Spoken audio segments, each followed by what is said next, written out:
Okay, Miss G, so you were telling us there's a difference between different types of conifers, and especially pines. You have to be careful about which ones you're grafting. Yeah, so the compatibility in pines is a lot different than spruces because most spruces are compatible with Norway spruce. You really don't have to worry about it.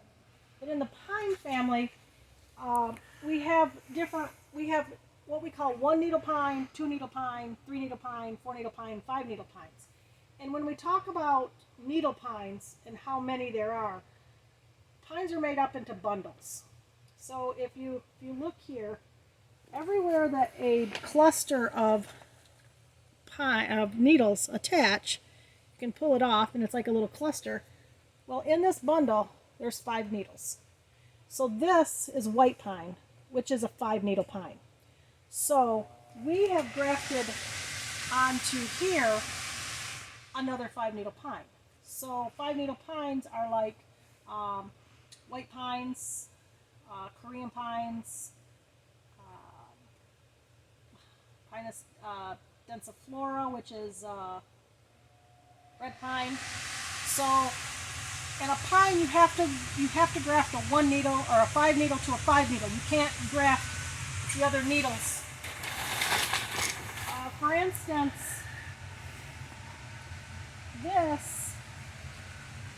this must have been. You can see here.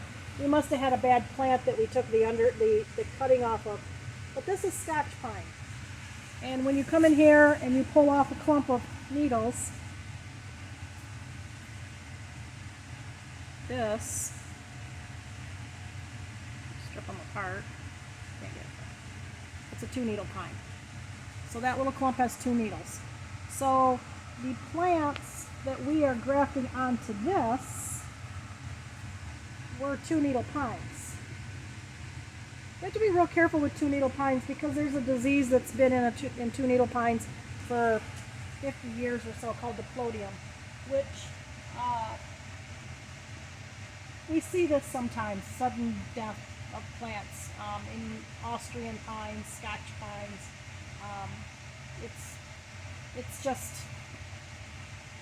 It's just one of those things that's going around. You can see this one right here is starting to push new growth. So sap is flowing, so we know the understock is alive. And what normally happens is once this pushes new growth, if this graft was alive, it would push right behind it. And once the graft pushed, we know we had a take. The other, this is fir, and fir is a soft needle pine, short, soft needles. When you run your hands over them, they smell like citrus most of the time. So their sap is citrusy. They smell really good. A lot of people use them for Christmas trees. They're a little slower growing, and they are an evergreen that doesn't like wet feet, so they don't like their roots to be wet. So we graft on a couple of different things.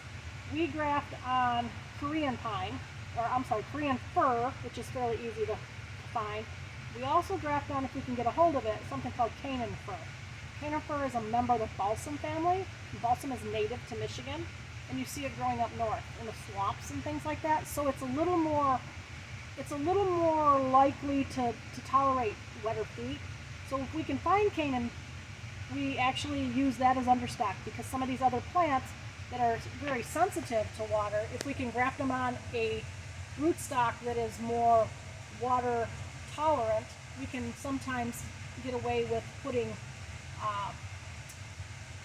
a plant, so it's kind of like genetically modifying it, and that it will sustain in wetter places, so you can use it in more areas.